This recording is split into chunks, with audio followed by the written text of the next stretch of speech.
आज का जो हमारा टॉपिक रहेगा वो रहेगा क्लिडोइक एग। क्लिडोइक एग यानी कि कवच युक्त अंडे। तो एग्जाम्पल के तौर पर हम देखें तो ऐसे एग जिनके ऊपर कवरिंग पाई जाती है, यानी कि वो बाहर से कवर होते हैं, प्रोटेक्ट होते हैं, थोड़े हल्के भूरे कलर का एक कवच होता है तो उससे वो प्रोटेक्ट होते हैं। तो क्लिडोइक का मीन्स ही हो गया कवर युक्त। तो जिनके ऊपर कवर पाया जाता है वो होते हैं क्लिडोइक एग। तो एग्जाम्पल के तौर पर हम देखें तो जैसे मुर्गी का अंडा है, तो मुर्गी का अंडा है तो बाहर की तरफ हमने देखा है हल्के भूरे कलर का या वाइट कलर का एक कवर होता है, वो ही क्या है, क्लिडोइक एग की पहचान है। बाहर की साइड में उसमें कवरिंग है तो वो उसको प्रोटेक्शन भी कर रही है और ऑक्सीजन वगैरह को मतलब ट्रांसपोर्ट करने का काम कर रही है। तो आज हम इसी को देखेंगे, स्ट्रक्चर देखेंगे एग की कि एग के इंटरनल पार्ट में कौन कौन सी स्ट्रक्चर पाई जा रही है। तो उनको हम देखेंगे, जैसे चेलेजा हो गया, एल्ब्यूमिन हो गई, विटेलाइन मेम्ब्रेन हो गई, और सब कुछ हम देखेंगे। लेटेब्रा हो गया, पेंडर हो गया, तो सब देखने वाले हैं, न्यूक्लियस ऑफ पेंडर जिसको हम बोल रहे हैं। तो कौन कौन से पार्ट हैं और इन्हीं पार्ट को फिर हम लिख देंगे कि भाई सेल क्या होती है, सेल मेम्ब्रेन क्या होती है, सेल के अंदर कौन कौन से कंपोनेंट हैं, इंटरनल साइड जो इसकी है अंदर की साइड उसमें जो योग पाया जा रहा है उसका कंपोजिशन क्या है। तो बस यही हमें लिखना है और पढ़ना है। तो सबसे पहले क्लिडोइक एग ऐसे अंडे जो बाहर से कवर होते हैं एक कवच के द्वारा, तो उन्हीं को बोला जाता है क्लिडोइक एग। एग्जाम्पल हमने ले लिया मुर्गी का अंडा। तो पहले इसकी थोड़ी सी विशेषता देख लेते हैं कि क्लिडोइक एग में होता क्या क्या है। तो क्लिडोइक एग क्या होते हैं, पहले हम बताएंगे कि भाई ये पॉलीलेसिकल टाइप के होते हैं। क्लिडोइक एग जो होते हैं वो पॉलीलेसिकल टाइप के होते हैं। अब ये पॉलीलेसिकल क्या है, ये है योग की अमाउंट के बेसिस पे हम बताते हैं एग को कि ये पॉलीलेसिकल है, ये एलेसिकल है। तो पॉली का मतलब होता है बहुत ज्यादा अमाउंट में जिनमें योग पाया जाता है वो होते हैं पॉलीलेसिकल। तो ये कैसे हैं, पॉलीलेसिकल होते हैं। क्लिडोइक एग जो होते हैं वो पॉलीलेसिकल होते हैं, उनमें योग की अमाउंट बहुत ज्यादा पाई जाती है। ठीक है, दूसरा है ये टीलोलेसिकल होते हैं। अब टीलोलेसिकल क्या होता है, टीलोलेसिकल का मीन्स होता है कि जब एग में योग का मतलब बांटते हैं योग को, डिस्ट्रीब्यूशन जब होता है, ये कोई एग है, ठीक है, एक बार समझो, ये एग है तो एग में योग कहाँ कहाँ पाया जा रहा है इस बेसिस पे। तो टीलो का मीन्स हो गया ये टॉप वाला पार्ट छोड़ के, एक डिस्क लाइक भाग को छोड़ के टोटल पार्ट में योग पाया जाता है, तो इसको बोल दिया टीलोलेसिकल। इतना ही डिफरेंस है कि टीलोलेसिकल कौन सा हुआ कि टॉप वाला रीजन छोड़ के संपूर्ण पार्ट में योग पाया जा रहा है, कंप्लीट पार्ट में, तो इसको बोल दिया टीलोलेसिकल एग।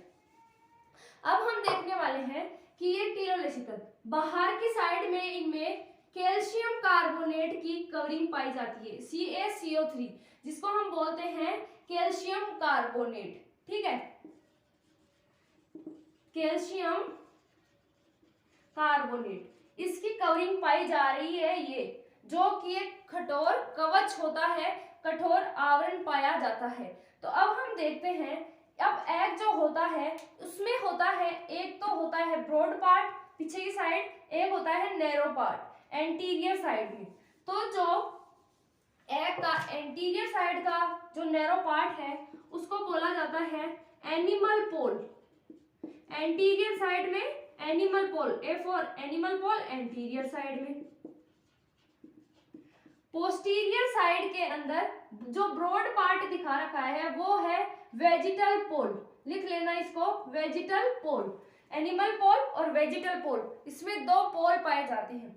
एग के अंदर जो योग पाया जाता है वो किन के रूप में, बैंड्स के रूप में पाया जाता है। ये भी दो प्रकार से होता है, एक तो व्हाइट बैंड के फॉर्म में पाया जाता है और एक येलो बैंड के फॉर्म में पाया जाता है। अभी हम वो सारा डिस्कस करेंगे। तो पहले स्ट्रक्चर को समझते हैं कि क्या स्ट्रक्चर के अंदर कौन कौन से पार्ट है जो हमें आगे डिस्कस करने हैं, और इन्हीं सबको फिर आगे हम लिख सकते हैं और क्लिडोइक एग का क्वेश्चन हम सॉल्व कर सकते हैं। तो स्ट्रक्चर देखते हैं। सबसे पहले यह है क्लिडोइक एग, यानी कि इसके ऊपर कवच है और यही इसकी स्ट्रक्चर बनती है। सबसे बाहर की साइड में है सेल, सेल कवच, वो सेल नहीं, कोशिका वाला नहीं, कवच वाला सेल। अंदर की साइड है सेल मेम्ब्रेन, जो दो होती है, ठीक है, आउटर मेम्ब्रेन सेल मेम्ब्रेन और इंटर सेल मेम्ब्रेन, अंदर वाली जो इनर सेल मेम्ब्रेन होती है। अब ये पार्ट आपको दिखाई दे रहा है जिसको हम बोल रहे हैं ब्लास्टोडिस्क। एक ऐसा रीजन, पूरे पार्ट में यॉक पाया जाता है, लेकिन एक का ऐसा रीजन जहां पे यॉक नहीं पाया जाता, डिस्क लाइक पार्ट होता है, इसको बोला जाता है ब्लास्टोडिस्क बोला जाता है, या फिर इसको जर्मिनल डिस्क भी बोला जाता है, क्योंकि यहीं पे क्लीवेज वाली प्रोसेस होती है। ये जो आपको मैंने रेड कलर का डॉट दिखा रखा है जस्ट ब्लास्टोडिस्क के नीचे, उसको बोला जाता है न्यूक्लियस ऑफ पेंडर। इन सब की हम परिभाषा भी देखेंगे। ये जो पार्ट आपको राउंड फॉर्म में दिखाई दे रहा है, ये है लेटेब्रा, ये वाला पार्ट है लेटेब्रा। अब पीछे की साइड में आपको दो मेम्ब्रेन है, कहाँ पे, ये वाली, तो जो इनर और आउटर सेल मेम्ब्रेन है उनके बीच में एक स्पेस बनता है, जिस स्पेस का नाम होता है एयर स्पेस। एयर स्पेस ये मैंने शो कर रखा है, ये रहा एयर स्पेस। ये दो मैंने ये लाइन सी शो कर रखी है जो कि विटिलाइन मेम्ब्रेन से इधर की साइड में जा रही है और इस साइड में एनिमल पोल और वेजिटल पोल की साइड में जा रही है। इसको बोला जाता है चेलेजा। क्या बोला जाता है? चेलेजा बोला जाता है। तो ये चेलेजा होता है व्हाइट कलर का। कैसा होता है? व्हाइट कलर का होता है। और जो लेटेब्रा होता है वो भी व्हाइट कलर का यॉक होता है। कहाँ पाया जाता है? ब्लास्टोडिस्क के नीचे पाया जाता है। अब देखने वाले हैं, ये सबसे बाहर की साइड है विटेलाइन मेम्ब्रेन, ये हमने लिखा सेल मेम्ब्रेन, ये विटेलाइन मेम्ब्रेन, और ये एल्ब्यूमिन प्रोटीन। ये क्या है? जो रेड कलर के डॉट है वही समझो आप एल्ब्यूमिन प्रोटीन। और एल्ब्यूमिन प्रोटीन के जस्ट बाद में जो कि इन सबको कवर किए हुए है वो है विटेलाइन मेम्ब्रेन। अब जो विटेलाइन मेम्ब्रेन है, अब ये क्या है? येलो यॉक और व्हाइट यॉक। जो हमारा लेटेब्रा है, लेटेब्रा के नीचे यॉक की पट्टियां पाई जाती हैं। तो कुछ पट्टियां तो होती हैं येलो कलर की और कुछ होती हैं व्हाइट कलर की। तो जो बाहर वाली है वो येलो कलर की पट्टियां हैं और इंटरनल साइड में यानी अंदर की साइड में व्हाइट यॉक की पट्टियां पाई जाती हैं। तो अब हमने ये सारी इसकी स्ट्रक्चर को देखा। अब ये सभी चीजें डिस्कस करके हमें आगे इनको नोट करना है और लिखना है कि कैसे कैसे कौन से कंपोनेंट से ये मिलकर बना होता है। यॉक जो है, ये जो यॉक बैंड के रूप में पाया जा रहा है उसका कंपोजिशन क्या होता है। तो स्टार्ट करते हैं। मैंने बता दिया ये पॉलीलेसिकल होता है, टीलोलेसिकल होता है, कैल्शियम कार्बोनेट का इसके ऊपर कवच पाया जाता है। लिख लें इन सबको। कैल्शियम कार्बोनेट का कवच पाया जा रहा है। साथ ही साथ मैंने बताया दो इसके पोल हैं, एंटीरियर साइड में एनिमल पोल, पोस्टीरियर साइड में वेजिटल पोल, इसको हम बोलते हैं। ठीक है। थर्ड हमने डिस्कस कर लिया, यॉक पाया जाता है जो बैंड्स के रूप में पाया जाता है। अंदर की साइड में व्हाइट यॉक की पट्टियां पाई जाती हैं और बाहर की साइड में कौन सी? येलो यॉक की पट्टियां पाई जाती हैं। तो ये सब हमने डिस्कस किया। अब आगे जो हम डिस्कस करने वाले हैं वो हमारा टॉपिक रहेगा कि इन सब पार्ट का नाम क्या क्या है। कि ओवम के नीचे फ्लास्क लाइक शेप का व्हाइट यॉक प्रेजेंट होता है। ओवम के नीचे फ्लास्क लाइक एक व्हाइट कलर की स्ट्रक्चर प्रेजेंट होती है। ये वाली जो मैंने शो कर रखी है, लेटेब्रा भी व्हाइट कलर का होता है, मैंने बता दिया, उसी को हम लेटेब्रा बोलते हैं। तो लेटेब्रा के बारे में आप लिख दे कि भाई ये पार्ट है एग के। तो सबसे पहले आप लिख सकते हैं कि एग के इतने पार्ट होते हैं। फिर लेटेब्रा को बताएंगे कि जो हमारा, ऐसे भी लिख सकते हैं कि जो ब्लास्टोडिस्क होती है उसके नीचे व्हाइट कलर का जो यॉक पाया जा रहा है उसी को हम लेटेब्रा बोलते हैं। फिर नीचे आप इसकी परिभाषा लिखें, किसकी? Nucleus of पेंडर। लेटेब्रा के ऊपर या फिर आउटर मोस्ट पार्ट लेटेब्रा का जो ब्लास्टोडिस्क के जस्ट नीचे पाया जाता है वही क्या है? न्यूक्लियस ऑफ पेंडर है। ये आपको लिखना है, ध्यान रखें इस बात का कि लेटेब्रा जो है, लेटेब्रा का आउटर मोस्ट पार्ट जो ठीक ब्लास्टोडिस्क के नीचे पाया जाता है उसको न्यूक्लियस ऑफ पेंडर बोला जाता है। ठीक है। अब हम पढ़ने वाले हैं कि इसके अंदर दो मेम्ब्रेन पाई जाती हैं। किसमें? हमारे एग के अंदर। लेटेब्रा हमने देख लिया। अब सेल के चारों ओर दो मेम्ब्रेन पाई जाती है। जो एग है इसमें दो टाइप की मेम्ब्रेन है, एक तो हो गई, हम डिस्कस करेंगे अब, एक तो करेंगे सेल को, सेल जो बाहर का कवच है उसको डिस्कस करेंगे, दूसरा हम करेंगे सेल मेम्ब्रेन, सेल मेम्ब्रेन वाला पार्ट डिस्कस करेंगे, और तीसरा पार्ट हम विटेलाइन मेम्ब्रेन, जो कौन सी मेम्ब्रेन है, ये वाली, सब कुछ इसने कवर कर रखा है, मैंने यह शो किया है ना, ये रही विटेलाइन मेम्ब्रेन, ये मेम्ब्रेन हम डिस्कस करेंगे और इनको लिखेंगे कि होता क्या है। सबसे पहले हम सेल को देखें,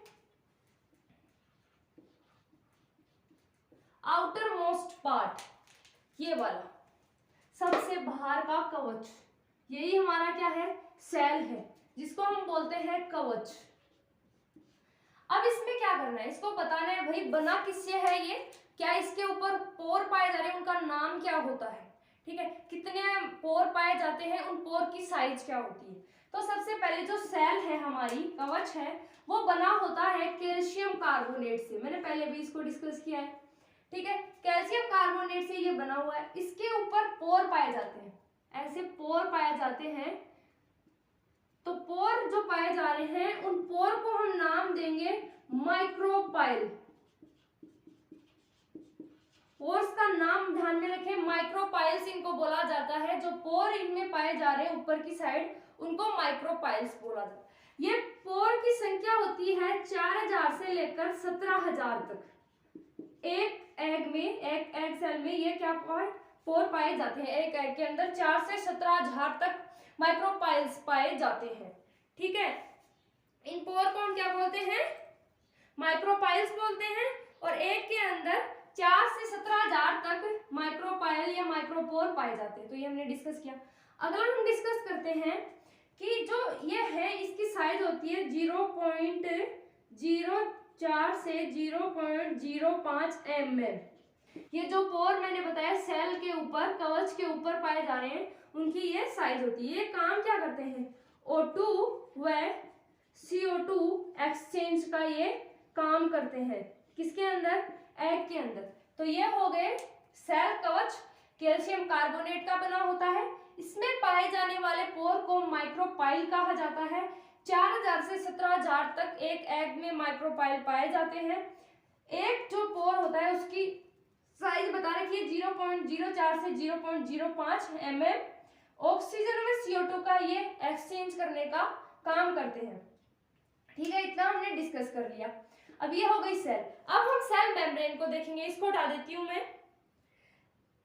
सेल मेम्ब्रेन की जो कवरिंग है बाहर वो होती है, तो ये दो टाइप की होती है, जो आउटर होती है वो थोड़ी थिक होती है, और जो क्या होती है मिड में जो अंदर वाली होती है वो थोड़ी क्या होती है, इनर मेम्ब्रेन थिन होती है।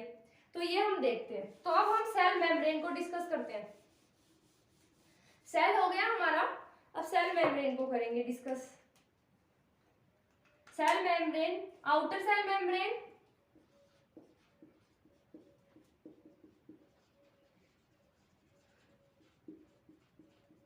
तो आउटर सेल मेम्ब्रेन जो होगी वो कैसी होगी, थिक, मोटी होगी, और इनर सेल मेम्ब्रेन जो होगी वो थोड़ी थिन होगी। तो ये डिफरेंस है। अब दोनों जो आउटर और इनर जो सेल मेम्ब्रेन है, आउटर और इनर सेल मेम्ब्रेन, इन दोनों के बीच में स्पेस बनेगा। ये स्पेस बनता है पोस्टीरियर साइड की ओर, जिसको बोला जाता है एयर स्पेस। क्या बोला जाता है, air space. Outer cell membrane और इनर सेल मेम्ब्रेन के बीच में स्पेस बनता है, उस स्पेस का नाम दिया जाता है एयर स्पेस। क्या नाम दिया जाता है, एयर स्पेस। एग जितना पुराना होगा एयर स्पेस उतना ही बढ़ता जाएगा। एग जितना पुराना होगा एयर स्पेस उतना ही बढ़ेगा।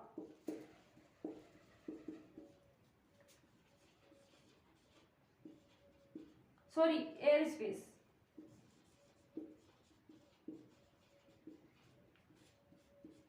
तो जैसे जैसे एग पुराना होता जाएगा एयर स्पेस क्या होगी, उसमें बढ़ता जाएगा। अब आपको ये समझना होगा कि कैसे बढ़ेगा।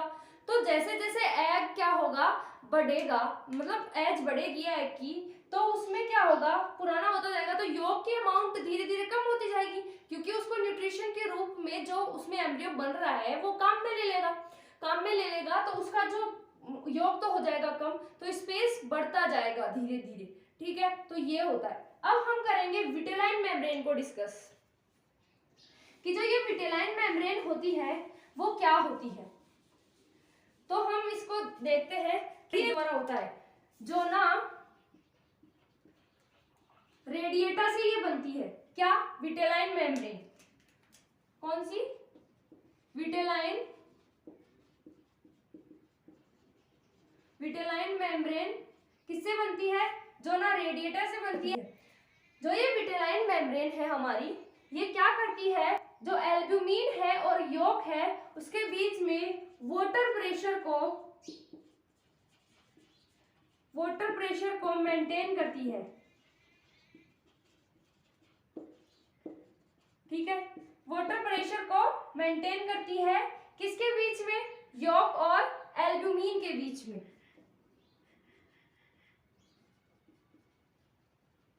तो इस बात का ध्यान रखें। और जो ना रेडिएटा जो हमारी है, एक सेकेंड इसको दोबारा लिखते हैं, जो विटेलाइन मेम्ब्रेन है वो जोना रेडिएटा का मॉडिफिकेशन से बनती है, रेडिएटा के मॉडिफिकेशन से बनती है, मॉडिफिकेशन से बन रही है, और क्या काम कर रही है, कहां से, ओवरी से इसका सिक्रेशन होता है, तो इसका आप ध्यान रखें। और जो यॉक है, एल्ब्यूमिन और यॉक के बीच में विटेलाइन मेम्ब्रेन वाटर प्रेशर को मेंटेन करने का काम करती है। अब एंड में हम एक और देखते हैं कि जो यॉक पाया जा रहा है एग के अंदर, उसका कंपोजिशन क्या होता है। तो कंपोजिशन ऑफ यॉक, फिर यहाँ कंप्लीट करेंगे टॉपिक को, कंपोजिशन ऑफ यॉक, ये लिख ले, इंपॉर्टेंट है। तो सबसे ज्यादा अमाउंट में इसमें होता है वाटर, लिखते चलेंगे, अमाउंट भी बताते चलेंगे साथ। फिर होती है लिपिड, फिर होता है प्रोटीन, फिर कार्बोहाइड्रेट, अमाउंट भी लिखेंगे अभी इनकी, फिर अदर सबस्टेंस।